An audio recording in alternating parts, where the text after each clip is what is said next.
let's talk about building your reputation. So there's certain levels of involvement that you can do with LinkedIn. So first level of involvement is you just read articles on LinkedIn. Second, you're liking articles.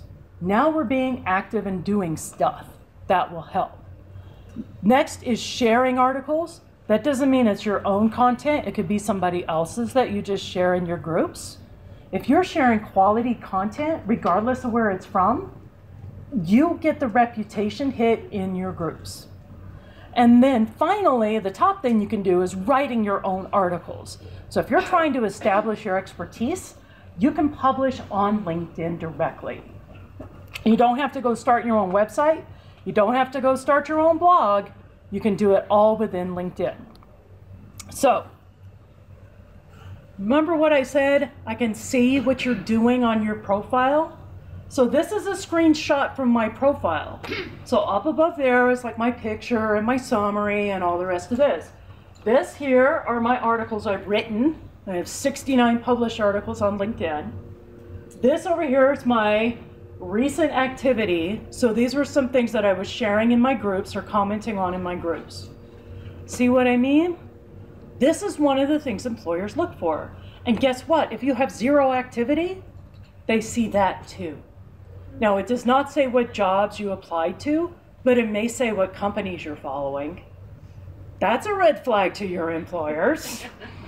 So think about what things do you want people to see. And this is the kind of stuff that you can control, again, within your privacy setting and in your communications. So on this note here in sharing articles, on the feed that I get, how do I share it? And does it, if I click share, it post just to my network or post to how far out in the network? So, excellent question. If you want, say for example, you find an article in the Denver Business Journal, and you look at the article and it's got, you know, the little icons for Facebook and Twitter and LinkedIn. If you click on the icon for LinkedIn, it opens up a little thing and it says share to your network. So that's that news feed, right? Pay attention to the next one down. It says share to your groups. If you click on that, it'll show you some lines and you start typing in the first letter of your groups and you write down a clever title for it. You write down a little bit to start discussion. And then when you hit share at the bottom of that, it instantly shares it to all the groups you told it to. So if you're like me and you read articles every day, like it's just part of what I do in the morning, if I know something's interesting to my groups, it takes me literally 5 to 10 seconds to share that, and boom, I made a reputation hit in my group, and I didn't have to spend hours to do it. That's the kind of things that will get your reputation going in a group. And when it comes back to either you want to find a job, or you're looking for someone, or you're wanting to attract recruiters, that kind of activity, the more active you are on LinkedIn, the more searches you show up in as well. Thank you. Yep. All right. So any other questions for me tonight? Yes. Oh, we got one over here and then we'll come over here. I found out when I went in to refresh mine, I had 3 separate accounts. Ah, yes. And it was not easy to get them consolidated, and when you do, you lose your account. Yeah, so that's a common problem. You know, people will go in, they'll start a LinkedIn account from forever ago, and they forgot about it, or it was with a company that they're no longer with, and it was tied to that email, and you can't get into it. You can contact LinkedIn. They can merge the accounts. That's the hardest thing to do, and it takes time, and you are likely to lose some content or contacts.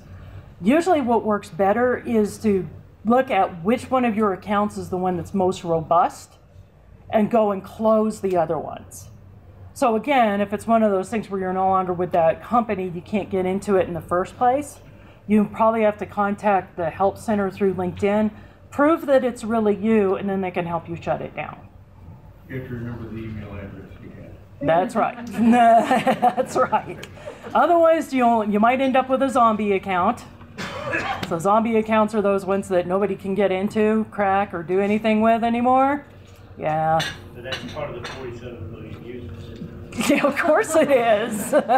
It does not say how many are zombies. So if you've got your settings set to don't update, Mm-hmm. but you're still sharing articles and stuff like that, will it be updating your network that you shared this article? It could, because when you're sharing an article, that will still show up on your profile unless you've changed your backdoor privacy settings to change that. Right. Yeah.